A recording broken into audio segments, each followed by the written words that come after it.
sounds so good, man. Yeah, I'm having an Austin Powers moment. Welcome back, everyone. 21 Soul here at the Ropeadope Room, East Philadelphia, along the railroad tracks. I'm here with Louis Marks. Clink, clink. Fabian Brown, and I'm excited for today's show because we are going to share some music that's unreleased and some good gems here. The curator, the maestro over here to my left, Mr. Louis Marks, always put these dope playlists together. So I'm excited to break this stuff down. Today was fun. Yeah, everything just kind of, as always, easiest job in the world, Ropeadope playlist. Just grab a few songs from these cats and throw it in. Put them together, and somehow it all magically, there was hardly any stirring going on. I like it. So we're coming in with BTALC. Right. Big band, right? So Brian Thomas, Alex Lee Clark. Yep. With the monster cast of musicians, man. And the song, what song did you choose to start out? You came in with Tune for Lou. Tune for Lou. That's very appropriate. I chose not to investigate who the Lou was, and took it as my own. Thanks, Phyllis. Appreciate it. Yeah. All right. So break it down. How do these cats appear? Where's the connection? There's always a connection. Somebody knows somebody. Yeah. I just want to start with a big band in 2019. Spoken. At a time when it's so challenging just to even be a solo artist, right? Yep. Interesting podcast with these guys. I met Brian Thomas probably through either through Jared Sims and or Tyler at Otis Grove. So that makes sense. There's an Otis Grove record coming out of Boston years ago, and then a Akashic record with Jared Sims, and these guys all know each other, and Brian's been playing in and out on one or both of those records. But in the podcast, talking with Brian and Alex, they all went to school, and played big band stuff, right? And then went on to their careers, but didn't have the opportunity to really get out and tour with a big band of their own. So now it's just a bunch of guys who just love big band, something they grew up with, in school, and they get together weekends, weekdays, whenever they can swing it with everything else they got going on in life, and they get together and just throw down. Dude, I love it. The arrangements are really, I love the writing between both of these guys. What I just found out recently as these guys they're putting their music together, and they're going out to schools and universities, and they're buying their music, and they're playing these songs in competitions all around throughout the United States. Really? Really, man. These guys they're in the mix. They got their education foot still on, so they're paying it forward to the kids, writing great music for big bands for, universities and high schools and stuff. But I just think it's amazing. And another fun fact, Jared Sims playing alto saxophone on this record because... He's a baritone guy? He's a baritone guy. But apparently he's an alto guy. And I think this... Well, you're a saxophone player. Yeah. What's the difference? It's an octave. Yeah, but I mean, in the mechanics of it, like... Same mechanics, maybe a little bit more spread out, but it's all here. It's all in your embouchure. So, going from Barry, which is, a bigger embouchure, to alto, it's an adjustment. Mm-hmm. Now, I'm not sure if Jared... Does he play the alto like he's playing the baritone? There's similarities, but his tone is... You can tell it's Jared. Okay. But you can tell that he's speaking a different language, like a different dialect, if you will. Yeah. Interesting. For sure. It sounds killer. So this album is great. I suggest you guys dig into it because every track on here, it's fun, man. It just sounds like they're having fun. Yeah. And you can enjoy it, And it's kind of, there's just a heavy funk element to this. This is music you can dance to. Yeah, this is and I don't mean Fred Astaire, Ginger Rogers dance to to go way back. Right. I'm talking about you can get down in a club. No. You're not on the ballroom floor. You can just shake it. Yeah.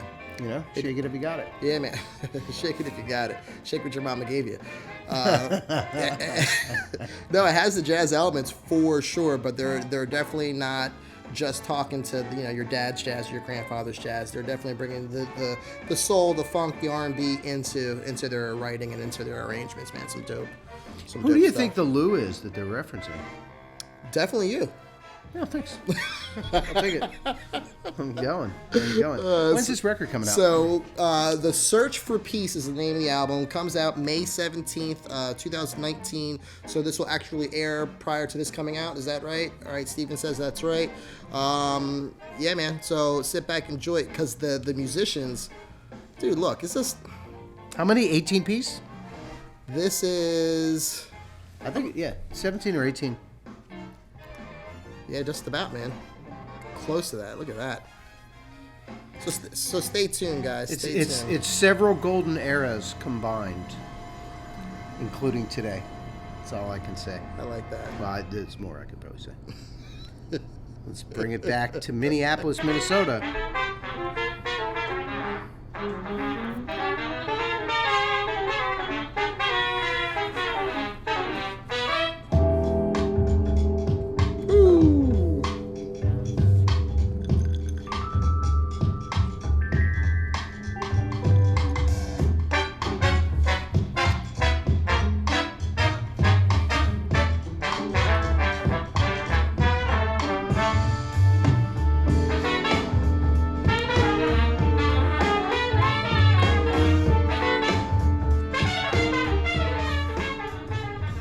Got a nice tie-in, little funky here as well. You got a little big band vibe happening over on this playlist today. It just happened by accident. This is the stuff that we're putting out. So I have to go with it. He has formidable hair, I might add. Very, very great hair. Adam Meckler Orchestra, guys. Another big band. Another traditional jazz roots, but as you can hear, definitely some funky. I don't even know what. I don't even want to talk to you about what kind of genres I'm hearing, because it's pretty nasty. Kind of reminds me of like a sort of the Minneapolis version. No disrespect, by the way. It's a totally unique record, but of what Russell Gunn is doing in Atlanta. In Atlanta, that's a good call. He's got a big band. He's speaking to hip hop roots, soul and funk. Yeah, man, and a lot of features on this album. He definitely has some MCs coming on this album. I have a note here. So this song is titled "The Tao of Heavy D." Mm-hmm. We looked up a little research on Heavy D too. But "The Tao of Heavy D" features long-term friend and mentor to Meckler, Rex Richardson. Rex has toured with Joe Henderson and travels around the world as a featured artist and soloist. "The Tao of Heavy D" was written by Rex but arranged by Meckler. So there's some great liner notes in here about each of these tracks, man. And what Adam's doing is, again, next level. Taking that. So they're specifically going back to 90s hip hop. Is that what Heavy D is? Heavy D is definitely 90s. Yeah, R&B and hip hop. Has some cuts. Some features with I think Janet Jackson was the thing that you pulled up earlier, and you can tell that Adam's influences was right around that time when you dig into the whole entire record, and it's not just R&B hip hop stuff, man. There's a lot of jazz things going on, a lot of orchestral things going on. Well, it's jazz, it's hip hop, soul and funk as interpreted by a well-trained jazz musician, yeah. And that's what it's happens. Really funny to see this happen so many times. It's like, here's another record where somebody is saying, I was trained in this music, but this is the music I was listening to in the car on the way home, kind of a vibe. This is the stuff I was raised on. Yeah. Yeah. Yeah, and then you get command on your instrument, right? You get command on the jazz vernacular, and then once you've mastered that, you can apply that to no matter what genre you're talking about. So... let's take a second and look at the calendar. So I'm looking at this playlist and I'm going like, my gosh, we always have some unique things coming out at Ropeadope, but and each year is super interesting. But this one seems to be a little bit more all over the place, and yet with more specific intent. Oh, right? Yeah. So, a lot of times there are groupings of music that comes in, and I think that Adam Meckler, who, by the way, came to us through Todd Clauser at Ropeadope Store. It's a Ropeadope Store release, and Todd's always got his ear on great music around the world. But that kind of paired up, accidentally with BTALC. But I want to look at this schedule real quick. So, this guy's nasty. Sorry. Yeah? I drifted into Music World for a second. Sorry. You got the speaker right in your ear. I mean, we've led off the year with things from Mark de Clive Lowe, Christian Scott Atunde Adjua. We've got a couple of singles out from the Last Poets. We're going to get to one of those tonight. But we're also kind of headed in... It's not unusual for a jazz band, I want to say, for a classic or a trained jazz musician to go into soul, funk, R&B, and some hip hop, right?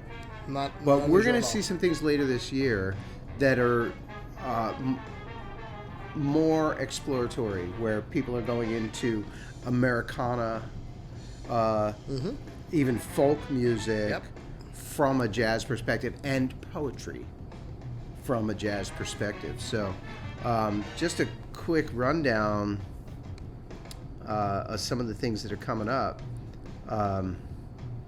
We're going to hear today from Yusef, Komunyakaa, David Cieri, and Mike Brown. Yes. A poetry album. We've got the Last Poets on the list. Yes. We have blues music. Yes. Uncle Neff and Gorgeous, which is basically jazz blues.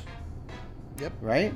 Or, we keep using genres, but it's just really fascinating to watch. I mean, it's one thing to say genre is dead, which I think I had posted, pegged as my Twitter description, but it's really kind of interesting to watch it die, right? To watch people go from one to the other, where people are assimilating all of these genres and then putting out music okay, fine, I can do this. This is how I'm going to interpret it. And so, Kaveh Rastegar coming up. Bobby Lewis. He loves video games. Right, so now we're not even talking about a genre. We're talking about a completely what an awesome different media entertainment, right? And he's going there. Rosemarine, Vivian Sessoms, Casimir Lebersky, and Bluke, just all over the map, man, all over. You let some gems out. Speaking of which,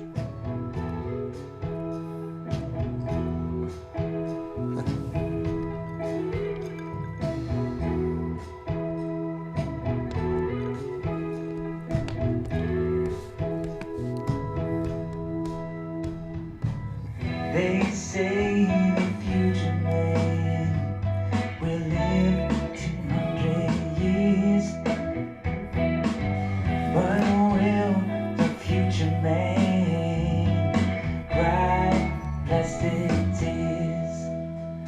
I'm an old soul, my intuition knows I've got blues in my bones.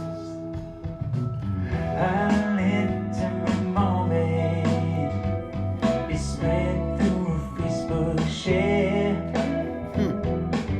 as our lives move on to the screen. Our conscience squares for air. I'm an old soul, my intuition knows I've got blues in my bones. And I hope for a day when we will be free. I pray for a day when we will be free. I hope for a day when we will be free.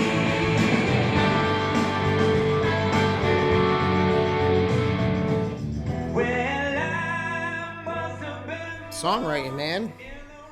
That's songwriting, Lewis. We're listening to Snack Cat. That's fun to say. Snack Cat. Snack Cat. You can say it as one word, you can say it as two words.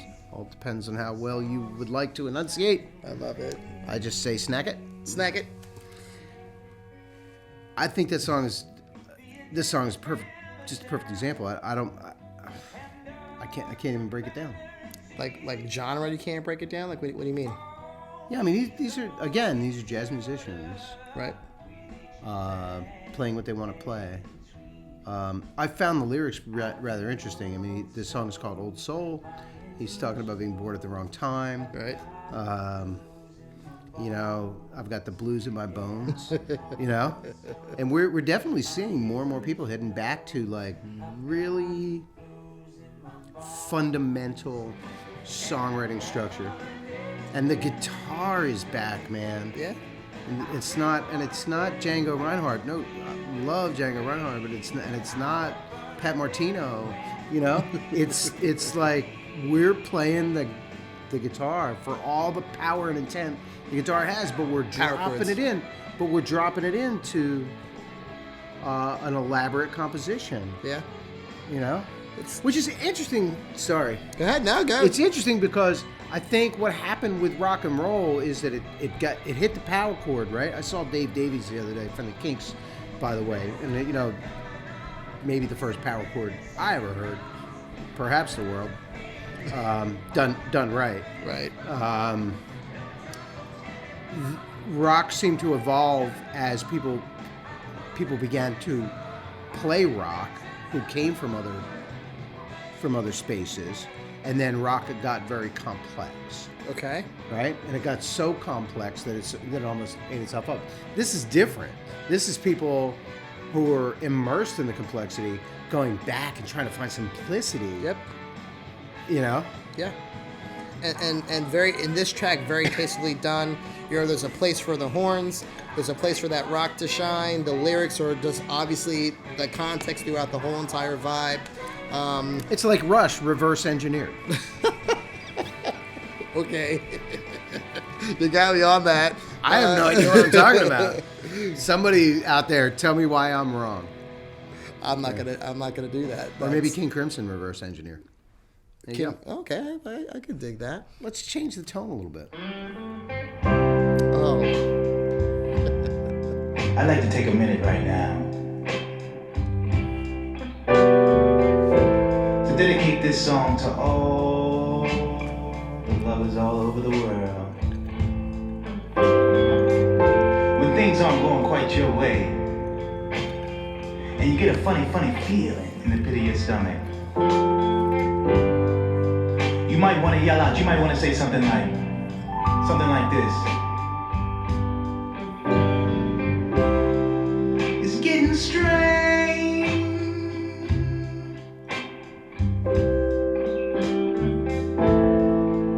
Living life without you.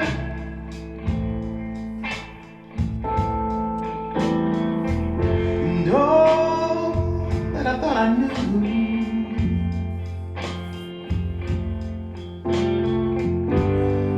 It's getting strange. Oh. It's getting strange. Now there's some contrast for you. I mean, it's the direction we were headed in. Here's what I'm going to say. Lyrically strong. Peeled away all of the magic of production nonsense and brought it right back down to what's most important, the instrumentation and the lyrics and the feeling that he evokes when he's living these words, man. Yeah, and this is Emanuel Casablanca, which is kind of funny because in the podcast, Right. I started off the podcast with Emanuel Casablanca. So first thing I have to ask you is, what's your real name? And he said, Emanuel Casablanca. And I thought that's absolutely impossible. It's not possible. We're gonna revisit this concept. Okay. In a future episode when we talk about Jim Stevens. Okay. And the concept of a name that appears to be a stage name, but really is an actual name. But you know what I'm talking about. We'll get back to it. I do. He's, this unabashedly, right? Just going right back to the root. Yeah, man. I feel like, Otis Redding comes to mind. And I just love his voice. I was just gonna say.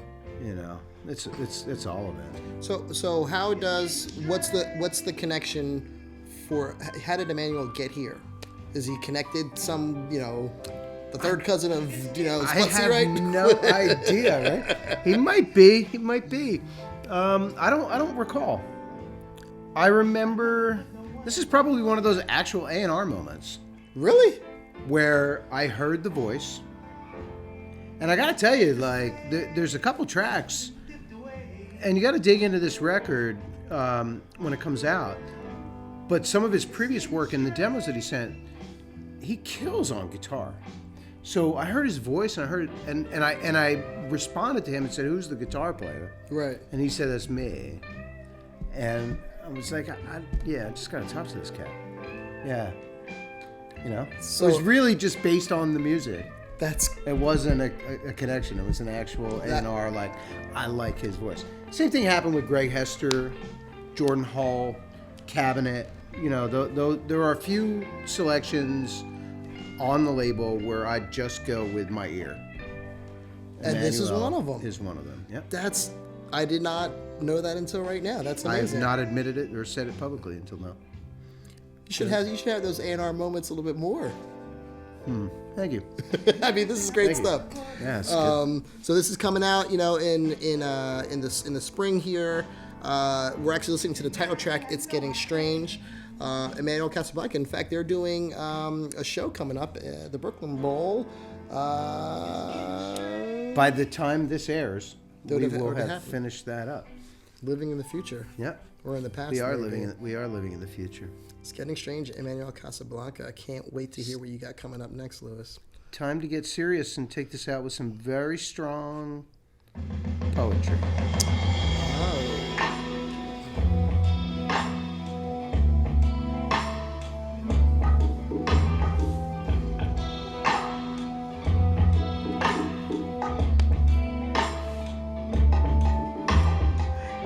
Trying to get it in the gutter. Monopoly, the property, the product. Overcoming obstacles, the object. Publicizing houses in the project.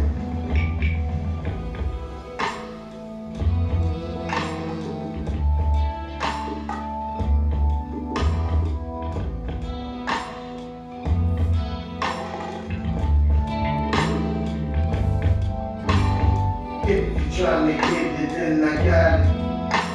Monopoly, your property, the product. Overcoming obstacles, the object. Publicizing houses in the project. Another young man died yesterday. His blood-stained person slammed against our sunrises. How and when we began to cherish the welcome of his smile. A man-child submerged in the purple liquid of night. They fall aimlessly.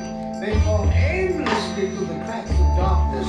The full moon becomes a partner, a silent partner, shutting down bars, shutting down cities, shutting down dreams of daddy walking and talking while holding your hand.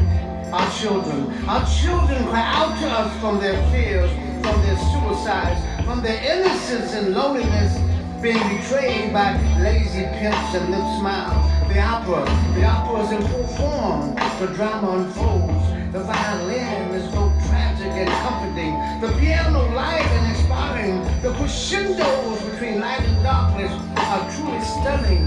This could have been a true love story, full of twists and turns of pain and triumph of the game begins to evolve from shoeshine to stick-up, from stick-up to B&E, from B&E to quiet hustle, from quiet hustle to residing in that comfort zone between high crimes and misdemeanors.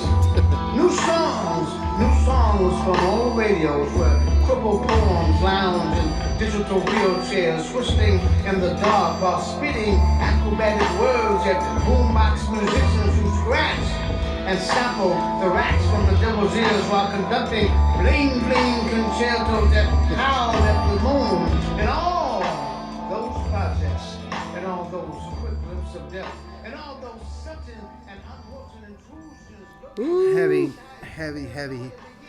I mean, poetry done right evokes all kinds of imagery.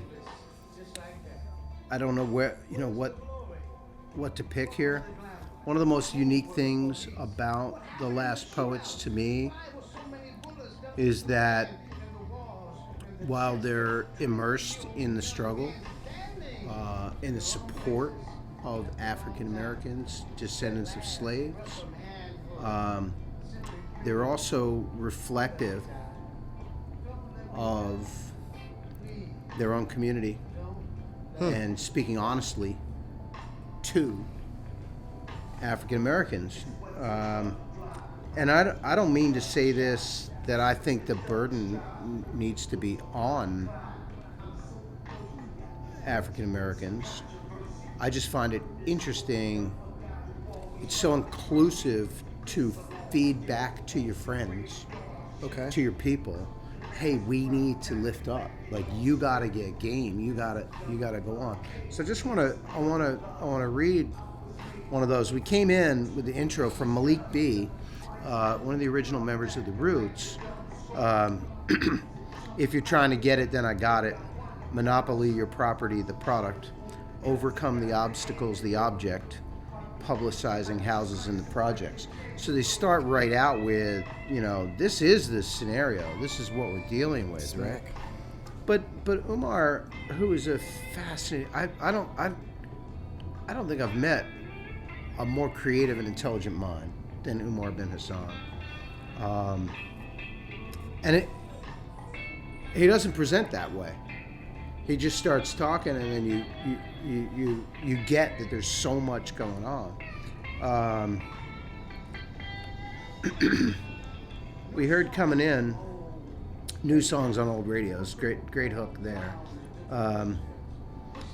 Where new songs from old radios, where crippled poems lounge in digital wheelchairs, whistling in the dark while spitting acrobatic words at boombox musicians who scratch and sample the wax from the devil's ears.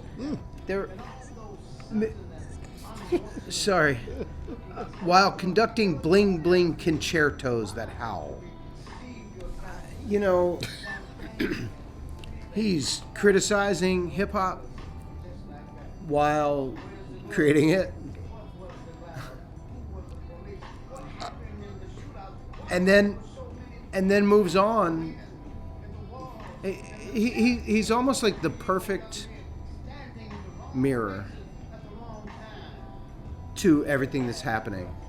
He's almost neutral.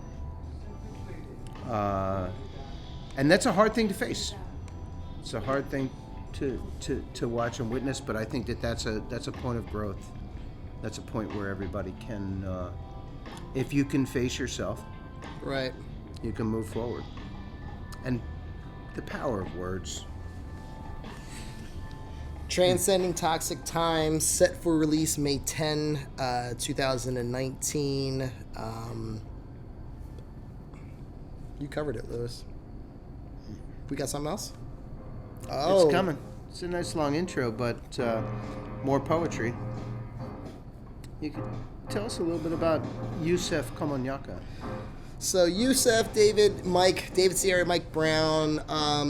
Here's my take on Dark Furniture, which is coming up April 19. You got talented jazz musicians who've taken on, in partnership with Yusef, a Pulitzer Prize winning poet. Sorry. Hold that thought. Back to a side saltwater. The Crescent City was already shook down to her pilings. Her floating ribs, her spleen and backbone, left trimming in old world facades and postmodern lethargy.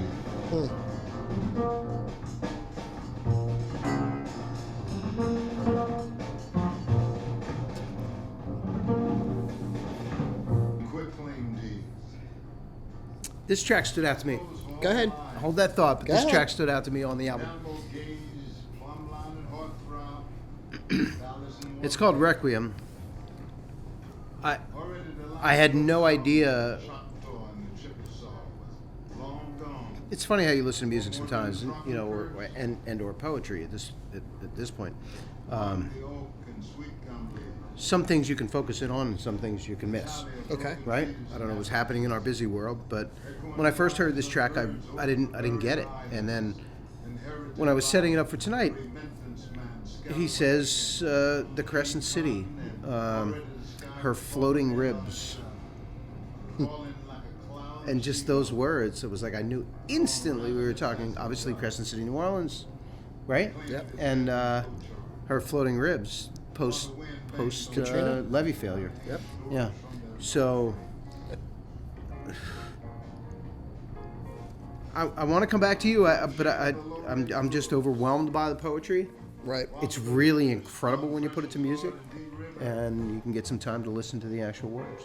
Well, you're talking about New Orleans, and right now the music's transitioning to of a more you can hear David playing around with a little New Orleans riff on the piano, right? A little ragtime. A little ragtime. What these cats have effectively done is they're so dialed into what Yusef is speaking to, and they're just being improvatic with their music. Mm-hmm. So they're there, but they give them enough space, and that's the way they phrase it.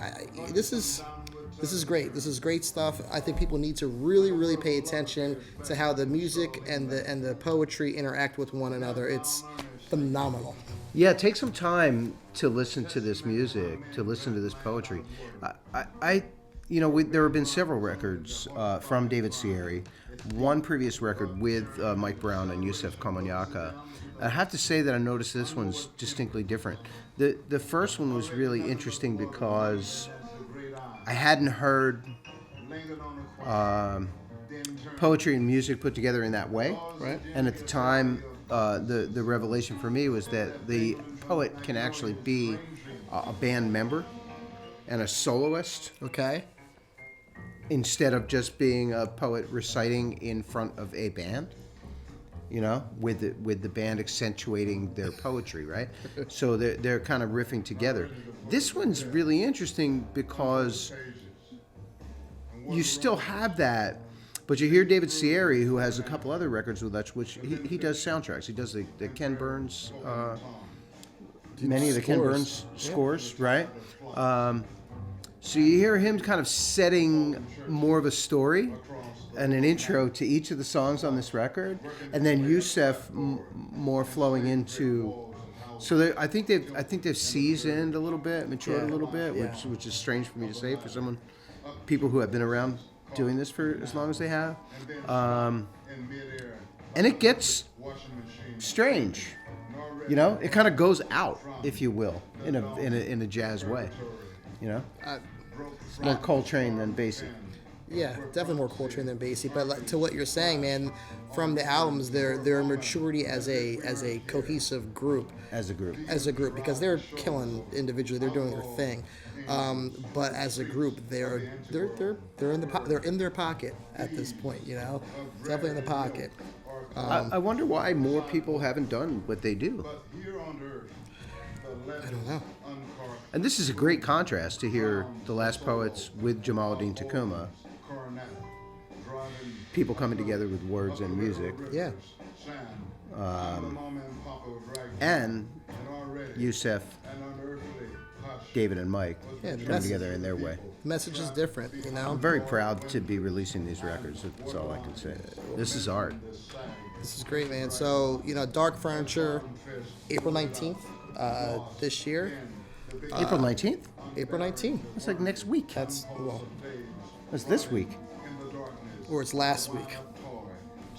Depending on your production perspective. Got it. All right, take us out. This is it, man. So, guys, make sure you are tuning in 21 Soul. Make sure you subscribe. Make sure you like, you comment, you hit that bell for notifications. Just check us out. You Ropeadope everywhere, guys. Fabian Brown, Louis Marks. Thanks for letting me have a spot on the sofa, sir. Perfect time. Time to revisit the bar. Yeah, I might get what you're having. What do you got over there? You got it.